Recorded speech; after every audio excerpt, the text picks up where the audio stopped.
فسرت لك انا وقلت لك ونبهتك الغلطه هذه ما تغلطهاش. بعد ما نبهناك الكلنا وفسرنا لك وحذرناك عليه عملتها العمله، عليه اصريت انك تعمل العمله هذه، عليها اصريت انك تحط صبعك في عينك وتعملها العمله. يا ابني انا كنت سمعت الصوت هذاك؟ ايوه العمله اللي عملتها ما نخرجكش منها هنا، خليك تتعذب. لا خليك تتعذب. اسمع، مش تسمعوا برشا، مش تسمعوا برشا.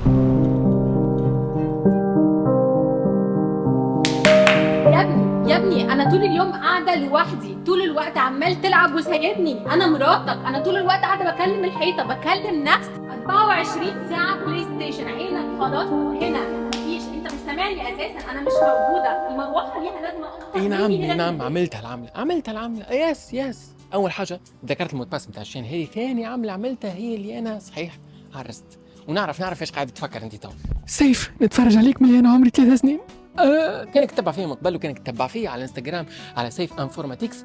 اكيد تعرف اللي انا عرست، ومن انا صغير نحب المشاكل والحاجات المعقده، ونحب اللي انا نعقد حياتي. دونك اخترت اللي نعقد حياتي حتى في الحاجه هذه، واخترت اللي نعرس بواحده ماهيش تونسيه. اكيد الحاجات هذه بيد ربي وهيك هو المكتوب، وربي حب اللي انا نعرس بواحده مصريه. والله لحد الان مازلت كيفاش صارت العمليه هذه ما نعرفش. واكيد انت تقول لي سيف مصريه، انت بتقول ايه كده عنك؟ ما انت باش نوصف لكم انا الحكايه بطريقه عامه جدا. انك تعرس واحده مصريه، تتفرج على مسلسل ولا فيلم مصري، اوكي، الفرق الوحيد على هذاك المسلسل هو اللي انت تعيش في وسط المسلسل. اليوم قلت نحكي لكم عن الاكسبيرينس نتاعي، التجربه اللي خضتها، باش اذا كانك انت تفكر باش تعرس بواحده ولا بواحد ماهوش من ولاد بلادك تعرف على شنو قلنا. اول حاجه يا سيدك يا بن سيدك، اول خطوه باش تعملها باش تولي الامور رسميه هي انك تقول داركم. اذا كانك تونسي ومش تقول داركم حاجه كيما هكا هي صعيبه وما يتقبلوش بالسهل، واذا كانك صفاقسي ومش تقول حاجه كيما هكا لداركم ما بلا كيفاش باش ندخل في الموضوع هذا.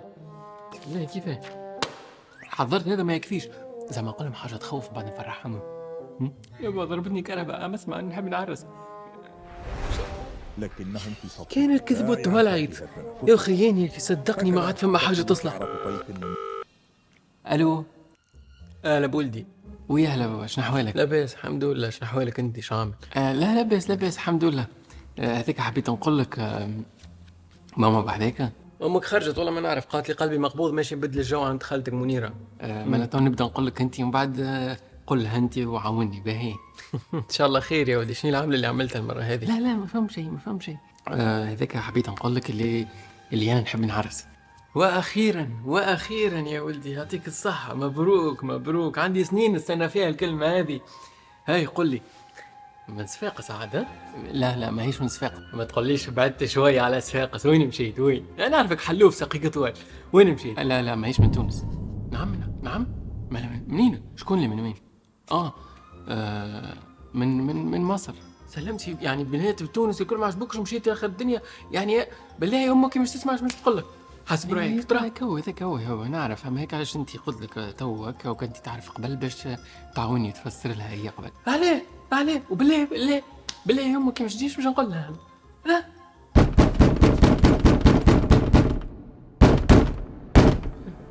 لحظه ولدي الباب يدق.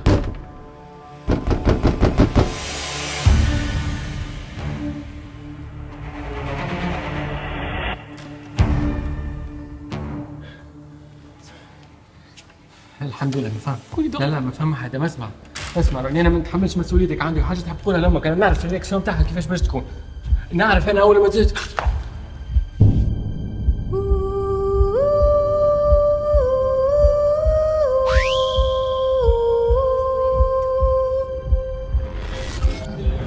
دنوك اشتيغوراني.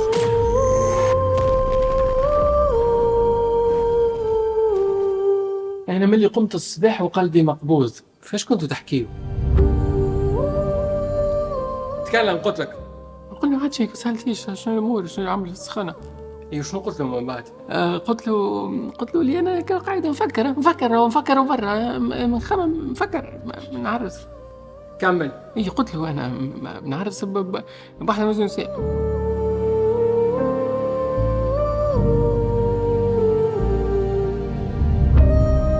وين مشيت؟ الو. انت هنا مش تتعدى ببرشا مراحل باش تقنعهم. المرحلة الأولى الرفض القاطع. الموضوع هذا مبقاش تجبد، مبقاش تحكي فيه باهي، وكان تطلع للكاميرا تحب تخليني ضحكة، تحب تمشي قدام الناس يقعدوا يضحكوا عليها. كيفاش بلاد أخرى باش نمشيو نسرع عليهم الناس هذا وين نعرفوهم احنا. الموضوع هذا مبقاش تحكي فيه والله العظيم كله منك. مرحلة الدمار الأزرق. بعد ما ربيت وقريت وعلمت ووكلت يحب يمشي لبلاد أخرى، ناس ما نعرفوهمش، ناس ما عندنا بيهم حتى علاقة.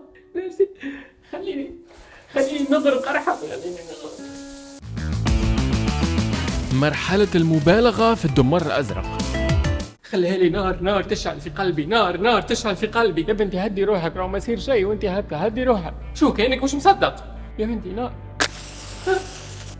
يا لطيف الطف، شالت الكازي، شالت فينا، شكون يطفي لي قلبي؟ فقط للتوضيح انا راهو ما صارش معي هكا، هذه احداث خياليه من وحي الخيال. لا علينا. ثاني حاجه لازم تفكر فيها هي الاختلاف الثقافي بينك وبين الشريك نتاعك اللي ماهوش من تونس، على خاطر انت وقت اللي تتربى وتعيش وثقافتك متشربه بالحاجات اللي في تونس باش يكون عندك حاجات مسلمه، حاجات بديهيه، حاجات مقدسه، لكن وقت اللي تمشي للجانب الاخر تكتشف لي الحاجات هذه ما عندوش، وهنا يصير لك حط لنا تونس، خلينا نشوف ايش فما. حط لنا تونس. خلي استنى اقول لك، هذه حلقه الاسبوع تذكرها اللي مشي يقول له فيها انا بهاء طلعت ساكن دار، يقول له انا اسبوعي طلع وساكن استوديو. اسبوعي طلعه ايه تذكرها؟ ما عرفتش اسبوعك. لا لحظه شو اسبوعي ايه ده؟ يا بنت اسبوعي. شوف لي حل في وقت اللي كنت صغيره وفي رمضان شو كنت تتفرج؟ كنت بتفرج على فوزي بن اللي وشريهان. لحظه هو ما تقوليش ما تعرفش مثلا ضايعت محروس وقت اللي كنا صغار كان يجي في التلفزيون، تذكرها؟ ايه اللي ضاع من محروس؟ وقت اللي كنت صغيره ما عملتش مثلا كسكروت بالتاي ولا كسكروت بالدلاع ايه؟ ولا ساعات ما تشتهيش هكا كسكروت دوبل تون دوبل عظمه وفي الشتاء عندك كي تبدا الدنيا برده ما تعملش صحفه البلابي تسخن تبدا حره زيت لبلابك؟ مو كسكسي بالدواره. انت بتقول ايه؟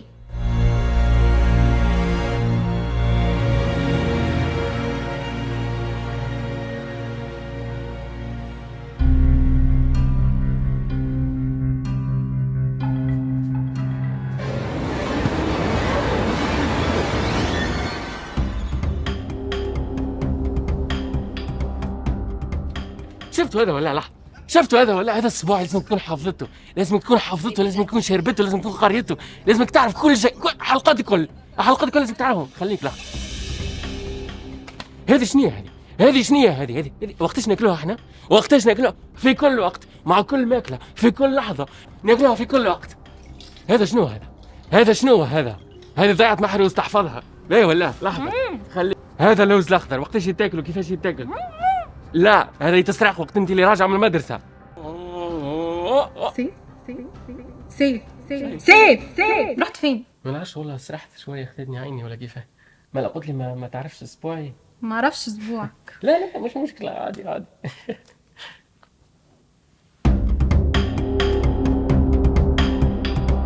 يمكن لحد الان انا في هالشهرين ونص هذا ما زلت نلاحظ وما زلت نشوف الفروقات اللي بيناتنا. اما من اكثر الحاجات اللي عملت لي sudden realization ولا أزمة وجودية الفرق الشاسع في الماكلة وفي تقاليد وعادات الماكلة. ولازم نصور لك المشهد كامل باش تتخيل وتجم وتقدر أنك تفهم. تخيل مثلا أنك قمت الصباح 8 ولا 7 متاع الصباح، راسك مكسر بالنوم وانت تحب ترقد، اما مرتك جات قالت لك سيف خليك انا نعمل لك فطور الصباح، اما فجأة تحط قدامك. صباح الخير يا حبيبي، حضرت لك الفطور. يعيشك ربي يفضلك. شنو هذا؟ فول وطعمية وترش. يا اختي شنو فول وطعمية؟ شنو فول على الصباح؟ هذا 7:30 تو فول. نظر لي ملكت كأنه خلطة سيمان هذا ولا شنو؟ وتقعد انت تبلع وتسكت. احنا 7:30 متاع الصباح يضرب في الفول. ونقولوا تعدى فطور الصباح باللي فيه وباللي عليه، وجاء وقت الفطور. فطور يا خويا جعت، نحب نفطر. فطور وسط النهار. احنا في تونس وقتاش نفطروا؟ ماضي ساعة ونص، نص النهار ونص.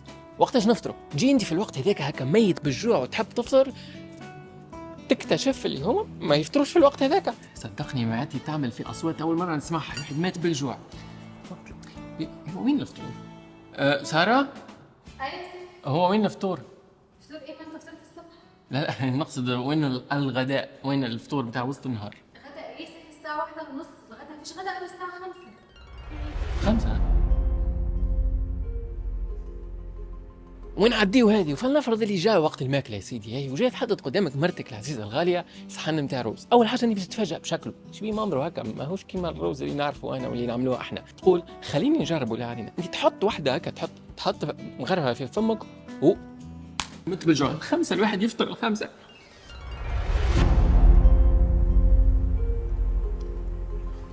عزيزتي يا اخي حطيت فيه الرز هذا، فيه مطعم غريب كيفاه؟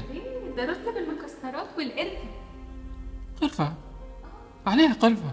أنا واحد من الناس ما فهماش حاجة نكرهها في الدنيا هذه قد القرفة، قد ما نوصف لك مش تنجم تتخيل، على خاطر مش شوية قرفة، ها قرفة. وساعات نقول عادي الاختلاف باهي والاختلاف يعلمك برشا حاجات وكل شيء يتعدى، أما يا خويا المسام بالمقدسات حاجة ما تعودش عليها. تخيل أنت مش يجيك نهار ومش تلقى قدامك. صدقني متحمس من وقت اللي قلت لي الفطور الملوخية وين ما تعرفش قداش نحبها أنا، ما تنجمش تتخيل قداش نحبها.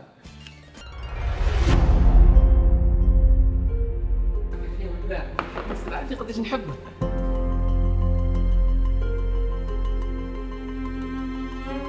شنو هذا؟ ملوخيه يا حبيبي. شنو هذا؟ ملوخيه. عليك يا ربي عليك. لا لا كلنا الملوخية، خليتها لكم برشا كلنا الملوخية. على كل انا مازلت داخل 3 شهور برك في الحكايه هذه، ومازلت نتعرف ونتفرج ونتعلم. دونك اي حاجه جديده نتعلمها تو نجي نبارتاجيها معكم ونقولها لكم، لكن فما نصيحه نحب نخليها لكم في اخر الكلام هذا الكل. الامور هذه عمرك ما تستعجلها، عمرك ما تشوف الناس الكل قاعده تعرس تقول انت يا ربي انا معليش نموت وحدي انا. نو نو نو نو نو، الامور هذه وقت اللي هي مكتوب باش تصير تو تصير. عمرك رد بالك انك تستعجل وفي العرس بجوست باش انك تعرس. وقت اللي يجي وقتها مع الشخص الفلاني في المكان هذاك في الزمان هذاك، بغض النظر هو من وين، it will work out وتو تمشي امورك وتو تلقى الشريك المناسب ليك في حياتك. ولا استعجل وبعد طلق يهمني انا بالله. على كل I felt so excited اني نعمل الفيديو هذه، ان شاء الله تكون عجبتكم، ان شاء الله تنساش باش تحط لايك وجيم وسبسكرايب ولايك وكومنت والحكايات هذه الكل. do they still do them على اليوتيوب؟ I don't know do them anyway. واذا كانت تحب تشوف القصه بيني وبين ساره كيفاش تتطور اكثر، ما عليك الا انك تعمل لها فولو على الانستغرام تاعها ولا على التيك توك نتاعها، بما انه هي تعمل كونتنت اسرع واكثر وفريكونس اكثر مني برشا. خلينا نشوف الحكايه هذه وين مش ترسي. مع السلامه يا فندم.